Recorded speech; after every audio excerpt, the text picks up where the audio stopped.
back to Cyberspace Investigations. Sonic Central happened yesterday, and, well, it could have been a lot better, but it also could have been a lot worse. So let's talk about it. I'll be splitting this episode into 3 distinct parts, talking about the event, talking about what was in the event, and talking about the leaks and rumors that have happened after the event. So let's get in with talking about the event. I think the structure was pretty good. It didn't feel any different from a Nintendo Direct or a Sony State of Play, I think. It was good enough for this, and I was pleasantly surprised that Sega was able to put this amount of effort into something like this instead of just barely putting any effort into it. And because this is not a live event like the 25th anniversary thing was, this can actually not have technical issues this time, and noises that can then get put into Sonic Mania, or Sonic Mania 2, as I was hoping. My predictions for this event was that they were gonna announce Sonic Mania 2, a Sonic Collection, and maybe a tease a new game, and plus Sonic Colors Ultimate.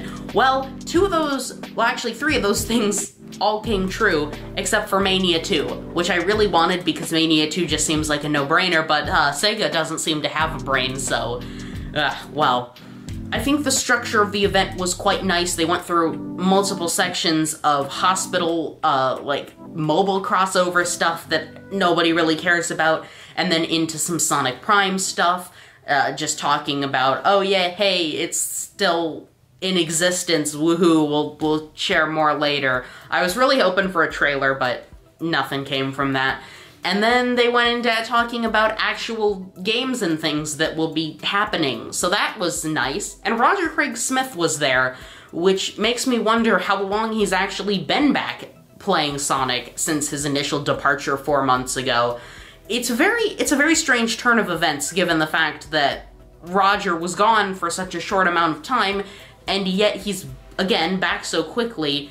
And in this event, it tells me that at least 2 or 3 weeks in advance, this was already a thing that was a done deal, and he was planning this thing, because you can't just make Sonic Central in a week, like a Cyberspace Investigations episode. No, it probably takes a lot more effort and communication between different divisions of Sega, or something like that.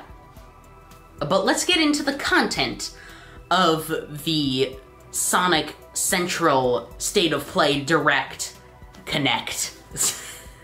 So first up, lots and lots of mobile promotions and Sonic and other games.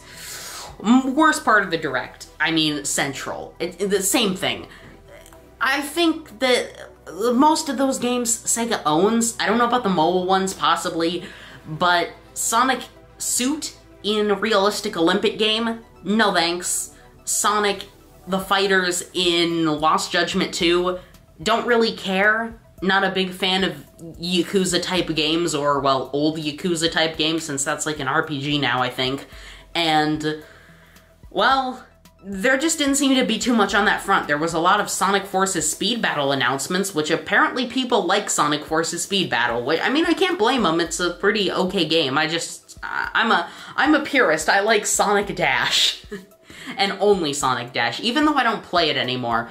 But either way, the whole mobile section was just, bleh, why? Why'd you really need to do that?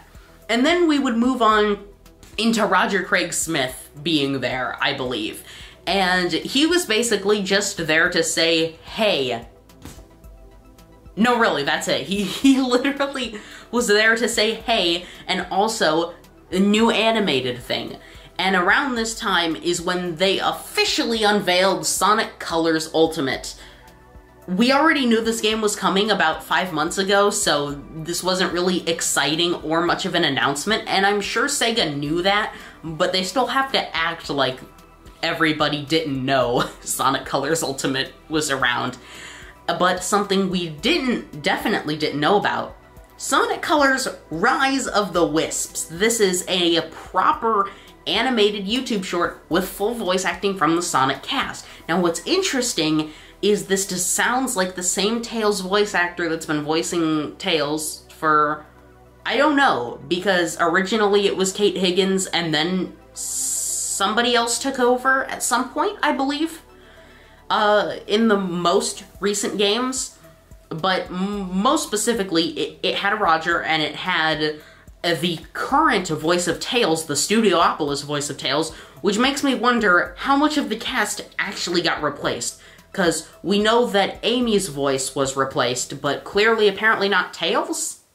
And, wait, no, because they said that, but clearly there was some stuff going on, but Sonic Colors Rise of the Wisps looks very good.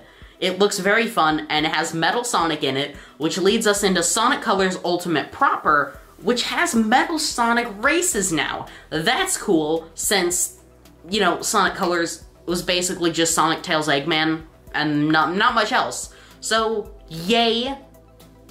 Probably not multiplayer, probably can't play as Metal Sonic, and that'll tie into something we'll talk about at the end, or close to the end. And after that, yeah, we got the showrunners of Sonic Prime to come on and tell us that Sonic Prime exists and that they're working on it. And then we move into Sega basically saying, hey guys, we got Sonic 3 finally, here you go, and announcing Sonic Origins, which is literally just the classic games. You just put Sonic Adventure 2 and Heroes on modern consoles. It's not that hard. But yeah, I'm not buying this collection. I already have Sonic 1 and 2 and CD on practically everything, and I recently just bought 3 and Knuckles on Steam so I could play Angel Island Revisited.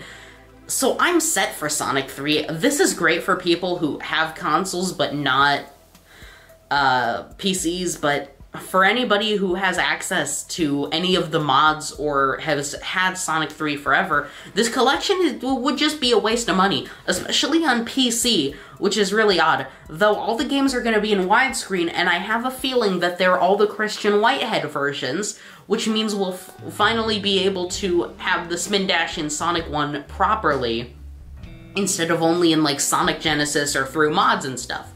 Which means also Hidden Palace exists in Sonic 2, which is kind of nice, I guess, for some people. But, yeah, that's pretty much all they had for announcements. Sonic Colors Rise of the Wisps, and Grey Ghost is now gonna be in Colors.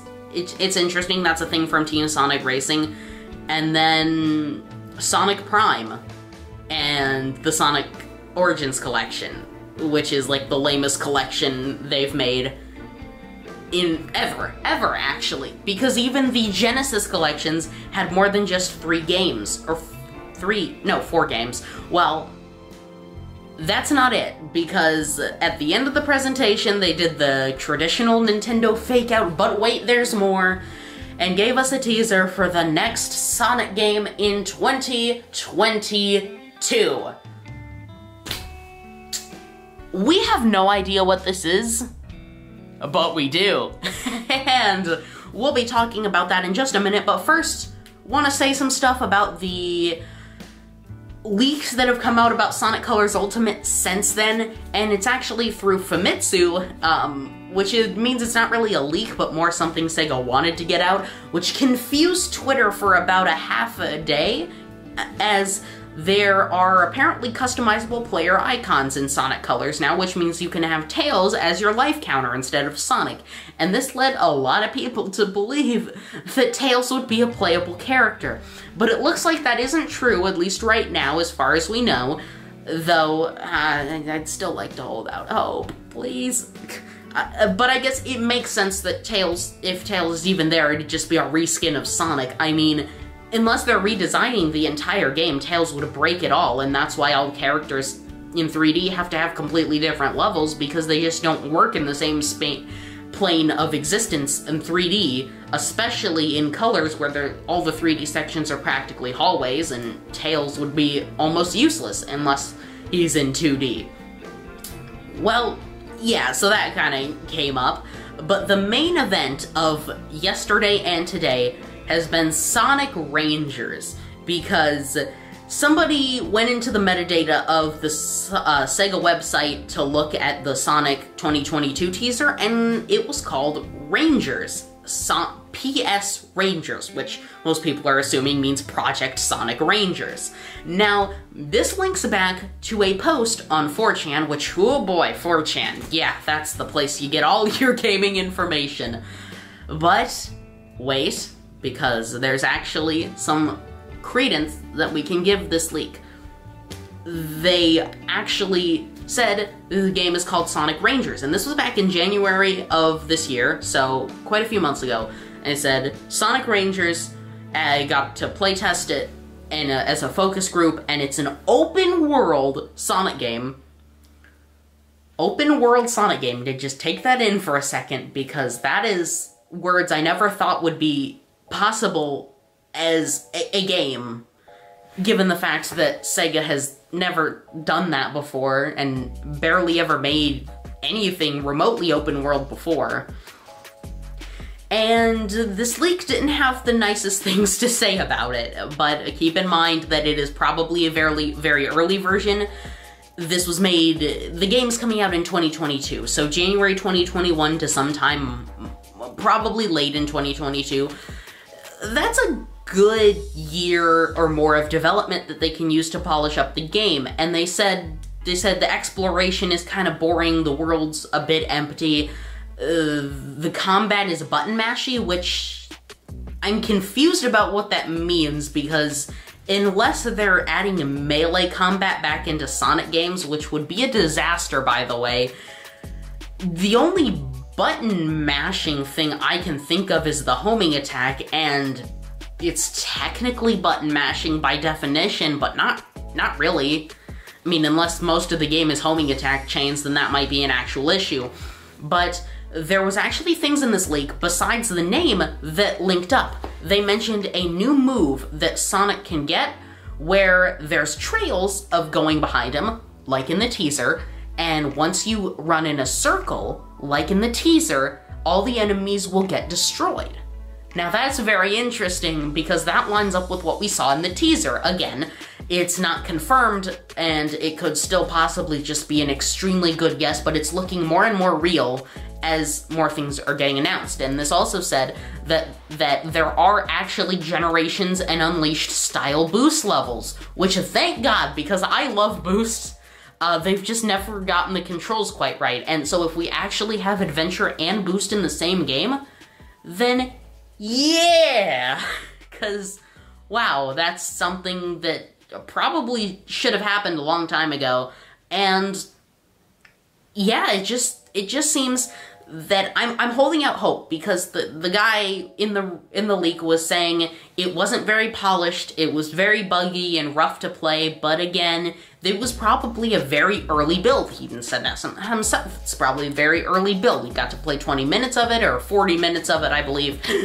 And I'm just holding out hope that the game is not actually like that in this regard, where he takes, where it's just gonna be boring. I don't want it to be boring, and I know it doesn't have to be boring, and he said it took a lot of inspiration from Breath of the Wild, which does worry me a little bit given the fact that Breath of the Wild is a very aimless game and has a quite aimless structure, given the fact that Sonic games usually have to have structure and a difficulty curve, and you can't really have that if you're going with a Breath of the Wild structure, and that's why most of Breath of the Wild feels like it's about the same difficulty. The whatever order you can go in the Divine Beasts in whatever order you want, and therefore the Divine Beasts have to all be about the same difficulty level, which really takes away from the game experience as a whole, and hopefully that sort of thing doesn't happen with Sonic Rangers. And I'm keeping this as fact currently. It could not be fact, but trust me, I think this is as a very likely possibility of being real, given the name, the lining up on the description of attacks with what we saw in the teaser, and just the general ideas of what we've seen so far. So, yeah. Sorry about rambling for so long, but I had to get this all out. And yeah, so I guess that's about all I've got for this one, so see you guys next week for another great program.